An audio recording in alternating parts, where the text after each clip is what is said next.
Bentang Laut Sulawesi dan Samudra Pasifik menjadi bagian yang menghantarkan saya tiba di Pulau Marore.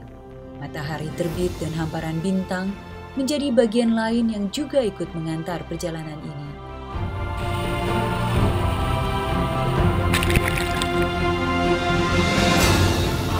Saya teringat akan persiapan yang kami lakukan sebelum keberangkatan. Tingkat kesulitan yang cukup tinggi dari data yang kami terima membuat kami serius menyiapkan perjalanan ini.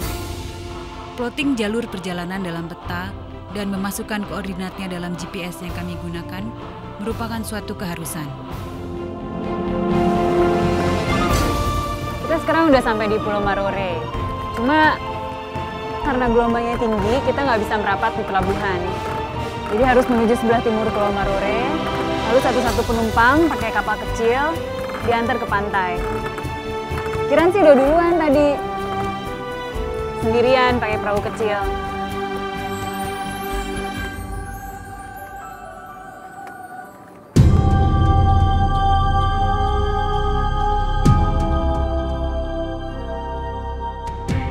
Entah karena memang ombak yang tinggi atau karena tidak adanya pelabuhan dengan kondisi baik, setelah 14 jam perjalanan, kami tidak bisa langsung mencapai daratan. Satu malam terpaksa saya lewatkan dalam ayunan ombak laut sebelum kaki ini menginjak tanah Marore.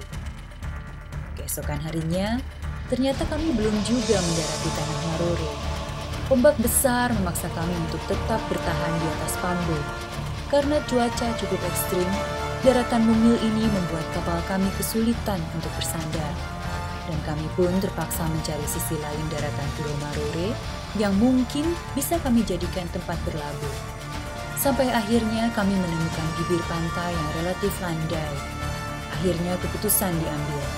Dengan bantuan personil Angkatan Laut yang bertugas di Marore, kami mendarat dengan cara berenang satu persatu.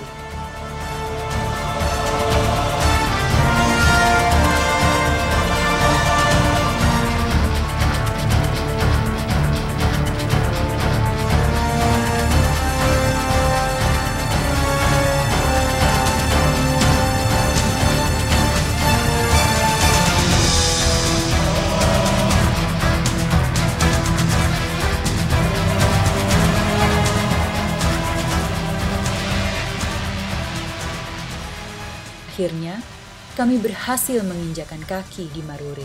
Setelah kurang lebih 24 jam saya terapung-apung di lautan, nggak jelas ada kapal yang bisa ngangkut kita ke pantai. Tadi pagi kapal berusaha untuk mendekat ke pantai, tapi hanya sampai sana. Dari sana ke sini kita harus berenang. Tapi itu pun manusianya dulu yang harus ke pantai, barang-barang masih di sana. Nggak tahu sampai kapan bisa diangkut ke pantai.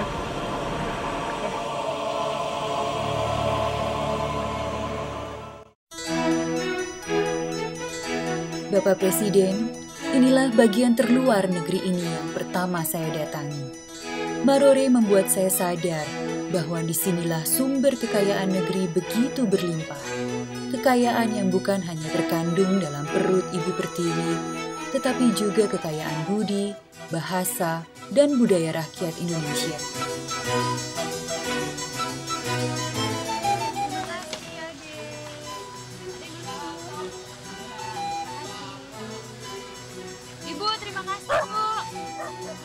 Meskipun hidup di perbatasan bahkan diistilahkan bagian terluar negeri ini, kesederhanaan berpikir mereka merupakan pantulan dari cermin ketulusan hati serta kekayaan hidup.